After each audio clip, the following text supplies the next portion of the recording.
Change of variable గురించి చెప్తున్నాను. ఇందులో ఇచ్చిన ఈక్వేషన్ ఎలాంటి ఫామ్లో ఉందంటే f dash of y divided by dx plus p into f of y is equal to q ఫామ్లో ఉంది. ఇక్కడ p, q రెండు ఉన్నాయి. ఇవి లీనియర్ ఈక్వేషన్స్. సారీ, ఇవి functions of x. Functions of x. So దీన్ని మనము లీనియర్ ఈక్వేషన్ ని మార్చుకోవచ్చు. రెండు ఉంటాయి. ఇవి రెండు ఎక్స్ ఫంక్షన్స్ అన్నమాట. ఇలా చూడండి, p ఇక్కడ q ఇక్కడ రెండు ఎక్స్ ఫంక్షన్స్. మనం ఇది డిఫరెంటియేషన్ చేస్తే ఇది వస్తుంది. మనం వీడియో చూస్తే చెప్పచ్చు. దీన్ని డిఫరెంటియేషన్ చేస్తే ఇది వస్తుంది. సో ఇలాంటప్పుడు మనం దీన్ని టీ అనుకోవాలి.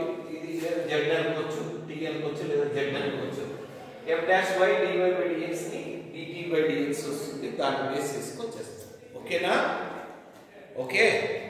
ఇక్కడ ఇంకొకసారి ఈ ప్రాబ్లం ఎక్స్ప్లెయిన్ వస్తుంది. క్వశ్చన్ ఇదైతే మనం ఏం చేస్తామంటే పుట్ సైడ్ బై స్క్వేర్ దీన్ని tm. డిఫరెంటియేషన్ చేస్తే d by dx of sin x అంటే cos x అంటే cos y స్క్వేర్ వస్తుంది. y స్క్వేర్ మళ్ళీ డిఫరెంటియేషన్ చేస్తే 2y divided by dx. ఓకేనా అందరికి? is equal to dt by dx. ఇప్పుడు ఈ ఫార్ములా వస్తుంది. dt by dx minus 2 by x plus 1 into t is equal to x plus 1 whole cube వస్తుంది. తర్వాత next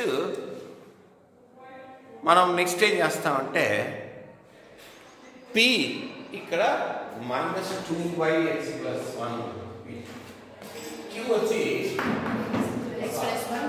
x plus 1 whole cube. Integral p dx వచ్చి minus 2 into integral 1 by x plus 1 అంటే log of x plus 1 అంటే log of x plus 1 whole power minus 2 అంటే log of 1 by x plus 1. General im రాస్తాం. e power integral e power log of 1 by x plus 1 whole square.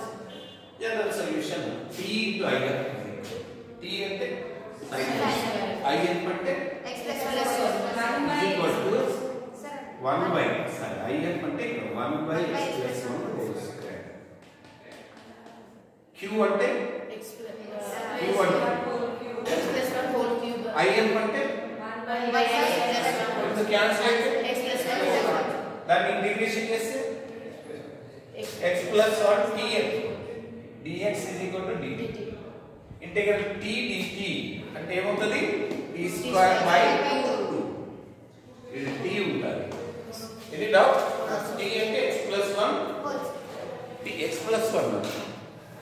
Any doubt?